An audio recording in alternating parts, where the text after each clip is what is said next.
Summit has taken place at a crucial time as calls around the world grow louder for progress on the imperatives of our time to end poverty in all its forms and ramifications, to reduce inequality within and amongst countries, and to take urgent action to combat climate change. This year, we have recognized the growing debt burden that is faced by many developing economy countries as a major obstacle to achieving the Sustainable Development Goals of the United Nations. The G20 has pledged to extend support to low and middle-income countries as they confront debt vulnerabilities. Together, we must create a virtuous cycle of reduced debt, higher public investment, and more rapid and inclusive economic growth. When we become more successful, all of us, then the whole world becomes successful. When we began our presidency, we pledged to mobilize the G20 to strengthen disaster resilience and response. Climate-induced natural disasters spare no country. Disasters know no borders. But their toll is heaviest on those without the means to recover and to rebuild. We therefore called on G20 leaders to urge the global community to scale up post-disaster reconstruction. In this regard, South Africa introduced the high-level voluntary principles for investing in disaster risk reduction and encouraged international collaboration to strengthen investment in preventing and responding to disasters. We've made progress in mobilizing finance for a just energy transition. Climate change touches every nation, but it impacts on everyone unevenly. That is why we have together pledged to increase the quality and the quantity of climate finance to developing economies, to strengthen multilateral development banks, to support country platforms like the Just Energy Transition Partnership, and to unlock private capital. We reaffirmed our dedication to energy security, affordability and universal access, and the importance of supporting developing economies in their transition to low carbon emissions. We recognize the need for deep, rapid, and sustained reductions in greenhouse gas emissions and the need to substantially scale up investment and climate finance from all sources.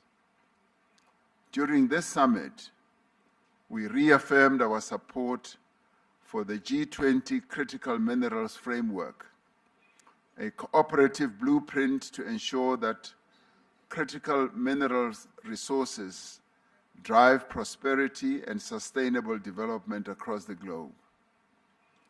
Our presidency coincided with the end of the first cycle of the G20 presidencies.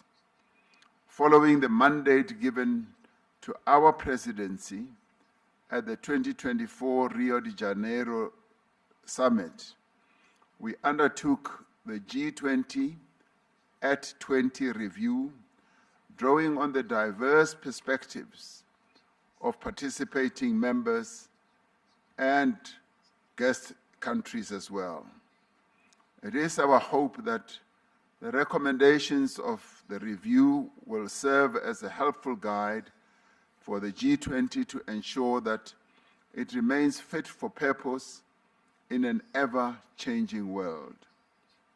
In fact, the indicative report already says that the G20's existence should continue as it serves a good purpose in giving guidance to the economic well-being of the world. At the heart of our presidency lies a conviction that the G20 must act boldly and act together to create an environment of inclusive growth, an environment of reduced inequality, an environment which will support sustainable development. South Africa has used this presidency to place the priorities of Africa and the Global South firmly at the heart of the G20 agenda. Building on the developmental agenda of previous presidencies in Indonesia, in India, and Brazil, we have prioritized the issues that matter most to developing economies. And in executing our task as the G20 president, we learned a lot from what Indonesia did, what India did, and what Brazil did. So in many ways, what we see having unfolded here was based on the foundations that those three countries of the Global South put in place. The G20 South Africa Summit Leaders' Declaration is more than words. It is a commitment to concrete actions that will improve the lives of people in every part of the world. Our agreement on a declaration during this summit demonstrates the value of the G20 as a forum that can facilitate joint action on issues of shared concern. Shared concern not only for the leaders, but shared concern for the peoples of the world. More than that, it reaffirms our renewed commitment to multilateral cooperation and our recognition that our shared goals outweigh our differences. Together, we must accelerate progress towards the 2030 Sustainable Development Goals of the United Nations and the Pact for the Future. We have laid the foundation of solidarity. Now we must build the walls of justice and the roof of prosperity. Let us move forward together, demonstrating to the world that we do have the capacity to confront and overcome the world's challenges. Through partnerships across society and by remembering our common humanity, we can create a more secure, a more just, and a more prosperous world. And together, we can ensure that no one is left behind. I now say that this gavel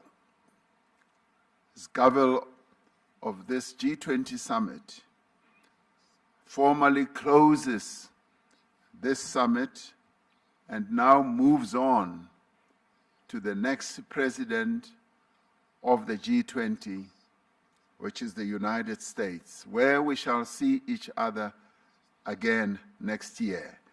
The summit is therefore closed.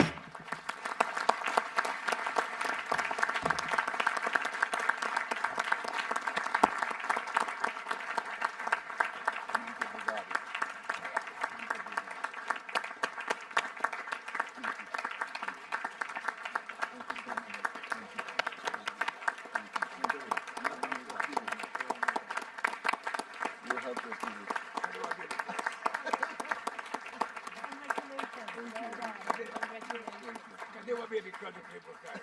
Where is the United States? They're not here. It was a great meeting. It was my first. Yeah. Not my first. I'm looking forward to our cooperation. Thank you so much. It was really amazing. Thank you so much. Do we have the time for our yes, we do. Okay. My compliments. Se você quiser, eu levo para